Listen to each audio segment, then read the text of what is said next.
अस्सलाम वालेकुम, welcome back to my YouTube channel. उम्मीद है आप सब खैरियत से होंगे। तो जैसे कि लास्ट वीडियो में मैंने आपसे कहा था कि इस वीडियो में एक अपार्टमेंट का टूर करवाऊंगा, तो जी हाँ, आपका इंतजार हुआ ख़त्म, क्योंकि आज मैं आपको 4 रूम के खूबसूरत घर का टूर करवाने जा रहा हूँ। ये घर स्वीडन के सिटी मैल्मो में है और मैंने अपने एक फ्रेंड से स्पेशल रिक्वेस्ट करके ये वीडियो आपके लिए बनाई है। कॉफ़ी कप हाथ में लें और आज के ब्लॉग को एंजॉय करें। और जो लोग स्वीडन आए हैं या स्वीडन में घर ढूंढ रहे हैं, वो खुद को यहाँ इमेजिन भी कर सकते हैं। मोर और लेस स्वीडन के सारे घर एक जैसे ही होते हैं। मेन डिफरेंस एरिया, साइज और नंबर ऑफ रूम्स में होता है। जब आप यहाँ किसी घर में मूव इन होते हैं तो वीडियो के एंड पे मैं आपको कुछ टिप्स भी दूंगा। तो अगर अभी तक आपने इस चैनल को सब्सक्राइब नहीं किया तो स्वीडन लाइफस्टाइल जानने के लिए मेरे चैनल को सब्सक्राइब कर दें और साथ में बेल आइकॉन को जरूर दबा दें। इससे मेरी हर आने वाली वीडियो सबसे पहले आप तक पहुंचेगी। बिना टाइम ज़ाया किए let's get into the video.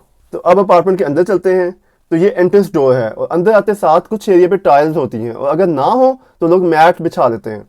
उसकी रीज़न ये है कि फ्लोर वुडन के होते हैं, तो आपको बहुत ज़्यादा केयर करनी होती है कि फ्लोर ख़राब ना हो। और अगर आपकी वजह से ख़राब होता है तो you are responsible to pay the cost to fix it. यहाँ बारिशें बहुत होती हैं और सर्दियों में स्नो, तो अगर वेट शूज़ एंड जैकेट्स के साथ आप घर आते हैं तो tyres and mats gonna help you to save the floor. और अगर आपके साथ छोटे बच्चे भी हैं तो उनकी स्टॉलर से प्लाम्स भी बैठी ही होती हैं। सो मैट्स और टायर्स आर वेरी इंपॉर्टेंट। और इसके साथ ही हैंगिंग्स हैं और ये साथ में एक वार्डरोब भी है और मैं अभी आपको ओपन करके भी दिखाऊंगा। सामने डोर टॉयलेट का है, लेकिन अगर मैं आपको राइट साइड पर लेकर जाऊं तो आपको एक और डोर नजर आ रहा है। ये एक बेडरूम है, let's call it bedroom number 1। और इसके साथ जो ग्लास डोर है वो बालकनी की तरफ खुलता है। और ये जो ओपन हॉल आपको नजर आ रहा है ये लिविंग रूम है। जैसे ही लिविंग रूम में एंटर होते हैं यहाँ बिग ग्लास विंडोज हैं, इससे लिविंग रूम में अच्छी लाइट आती रहती है। और यहाँ आप अपना सोफा रख सकते हैं। और अगर मैं आपको थोड़ा आगे दिखाऊं तो किचन है। जी हाँ, ये ओपन किचन है और किचन काउंटर के सामने आप अपना डाइनिंग टेबल रख सकते हैं। पाकिस्तान में तो किचन बड़े एंड सेपरेट होते हैं, लेकिन जाहिर सी बात है अगर आप नई जगह पे आ रहे हैं तो ओपन हार्टेडली चीज़ों को एक्सेप्ट करें, इससे ज़िंदगी आसान रहेगी। यहाँ भी आपको सेपरेट किचन मिल जाते हैं समटाइम्स, बट रेशो काफ़ी कम है। खैर आगे बढ़ते हैं। जैसे कि मैंने आपको अपनी एक वीडियो में टेनेंट्स के राइट्स के बारे में बताया था, अगर अभी तक आपने मेरी वो वीडियो नहीं देखी तो स्वीडन आने से पहले ज़रूर देख लें। उसका लिंक मैं आपको ऊपर दे देता हूँ, उससे आपको अंदाज़ा हो जाएगा कि अपार्टमेंट्स में क्या क्या इंक्लूड होता है। तो ये है डिश वॉशर। अगर आपको बर्तन धोना पसंद नहीं है तो इसके साथ आप बहुत खुश रहेंगे।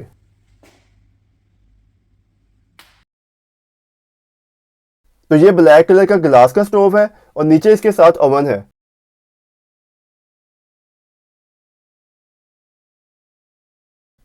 और ये माइक्रोवेव है, इट्स ऑप्शनल। कुछ घरों में मिल जाता है और कुछ में नहीं, वरना जब अच्छे डिस्काउंट्स आए तो आप खुद से भी बाई कर सकते हैं। और बाकी यहाँ किचन में बहुत सी कैबिनेट्स भी होती हैं और साथ में ये फ्रिज और फ्रीजर है। कुछ अपार्टमेंट्स में फ्रिज फ्रीजर सेपरेट होते हैं, कुछ में 2 in 1। स्टोव के ऊपर एग्जॉस्ट लगा होता है जो कि आपको वीडियो में नजर भी आ रहा है। मेक श्योर जब भी कुकिंग करें इसको ऑन कर लें, वरना स्टीम किचन कैबिनेट्स को ख़राब कर देगी और ये काफ़ी एक्सपेंसिव होती हैं। अगेन अगर आपसे ख़राब होगा तो पे भी आपको करना पड़ेगा। तो ये एक लुक है किचन से लिविंग रूम की। और जो सामने बेडरूम नंबर 1 है इसका मैं आपको विजिट करवाता हूँ। ये छोटा बेडरूम है, आप इसको बच्चों के रूम या गेस्ट रूम के तौर पर भी यूज़ कर सकते हैं। इसमें छोटी सी एक वार्डरोब है। ये अपार्टमेंट टू अपार्टमेंट वेरी करता है कि कुछ रूम्स में होती हैं कुछ में नहीं। और ये जो विंडोज़ के नीचे रेडिएटर्स नजर आ रहे हैं ये सर्दियों में घर को वार्म रखते हैं। ये हर घर में और घर के हर रूम में होते हैं, इवन टॉयलेट्स में भी हो सकते हैं। और इस रूम में भी आप देख सकते हैं बिग ग्लास विंडो है जो कि हर रूम में होती है। मैं अब आपको इस रूम की वार्डरोब ओपन करके भी दिखा देता हूँ, इससे आपको अंदाजा हो जाएगा कि इसमें कितनी स्पेस होती है। और ये बालकनी है जहाँ बैठ के आप शाम में स्नैक्स एंड टी इंजॉय कर सकते हैं। और इसके सामने भी जो आपको बिल्डिंग्स नजर आ रही है ना, ये भी अपार्टमेंट्स ही हैं।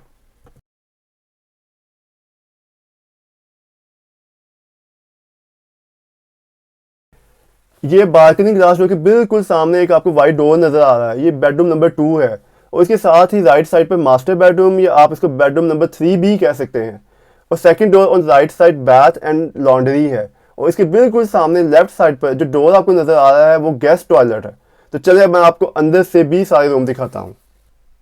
तो सबसे पहले चलते हैं मास्टर बेडरूम की तरफ। इसमें आते साथ ही राइट साइड पर स्टोरेज है। इस अपार्टमेंट की स्टोरेज बेसमेंट में नहीं है, अपार्टमेंट में ही है। और इसके अलावा इस रूम में भी एक वार्डरोब और ग्लास विंडो है और साथ ही ग्लास डोर है जो बाहर की तरफ खुलता है। इसके बिल्कुल सामने जो ब्राउन बिल्डिंग है वो इस बिल्डिंग की कार पार्किंग है और साथ ही बाहर यहाँ साइकिल पार्किंग है। और अब मैं आपको स्टोर रूम भी दिखा देता हूँ। ये छोटा सा स्टोर रूम है जहाँ आप एक्स्ट्रा चीज़ें या लगेज बैग्स वगैरह भी रख सकते हैं।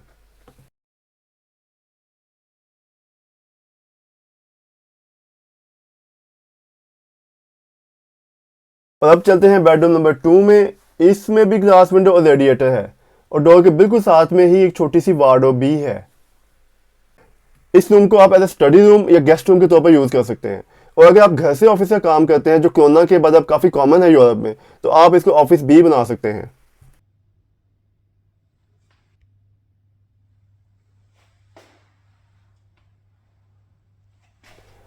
तो चलिए अब मैं आपको बाथरूम एंड लॉन्ड्री भी दिखा देता हूँ। और ये वॉशिंग मशीन एंड ड्रायर है। इसके ऊपर कैबिनेट्स भी होते हैं जहां आप अपने डिटर्जेंट्स वगैरह स्टोर कर सकते हैं। और ये गेस्ट टॉयलेट है जो कि बहुत छोटा है, लेकिन यहाँ रहते हुए घर में 2 टॉयलेट्स हों ये ही काफ़ी है, क्योंकि नॉर्मली अपार्टमेंट में एक ही टॉयलेट होता है। और यहाँ बेसिन के ऊपर एक छोटा सा कैबिनेट भी है। तो ये है स्वीडन का 4 रूम अपार्टमेंट जिसमें 3 बेडरूम्स और 1 लिविंग रूम है। आई होप जो लोग अभी तक कंफ्यूज थे उन्हें काफ़ी हद तक क्लियर हो गया होगा कि 4 रूम का क्या मतलब है। वीडियो के स्टार्ट में मैंने आपके साथ प्रॉमिस किया था कि कुछ टिप्स भी दूंगा। तो जब आप घर लेते हैं आपके पास नॉर्मली 14 दिन होते हैं बताने के लिए कि घर में क्या क्या फॉल्ट है। तो आप कोशिश करें कि अगर आपको कोई चीज़ ख़राब लगती है तो उसकी पिक्चर लें और लैंडलॉर्ड को टाइमली सेंड कर दें, वरना जब आप घर छोड़ेंगे तो ये डैमेज आपके ज़िम्मे पड़ जाएगा। कीज़ लेते हुए लैंडलॉर्ड से एहतियातन लाजमी पूछ लें कि कितने दिन में आपने रिपोर्ट करना है।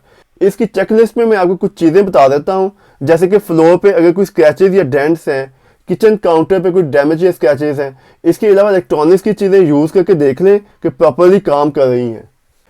और इसके अलावा अगर वॉल पे कोई होल्स हैं तो उसकी भी पिक्चर ले लें।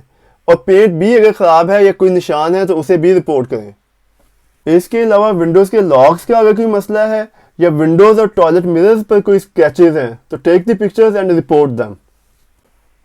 ये चीज़ें यहाँ बहुत एक्सपेंसिव हैं, इसलिए जितने दिन का टाइम लैंडलॉर्ड ने आपको दिया है इस टाइम में लाजमी चीज़ें फाइंड आउट करें और रिस्पॉन्ड बैक करें, वरना आपको सब डैमेजेस की कॉस्ट पे करनी पड़ेगी जो इवन आपने किए भी नहीं है।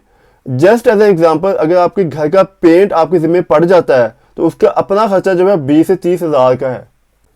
तो जैसे कि आपको पता है कि मैं वीडियो के एंड पे यूरोप में कुछ नई जॉब्स के बारे में भी बताता हूँ, तो आज मैं IT रिलेटेड कुछ जॉब स्क्रीन पर लिस्ट डाउन कर रहा हूँ। आप में से जो IT एक्सपर्ट हैं वो लाजमी अप्लाई करें। गुड थिंग इसके बस आपको इंग्लिश आनी चाहिए। इसके साथ ही मैं व्लॉग एंड करता हूं। अगर मेरे इस एफर्ट से आपको ज़रा भी फायदा पहुंचा हो तो दुआओं में लाजमी याद रखें। Don't forget to like, share and subscribe. Allah हाफिज़।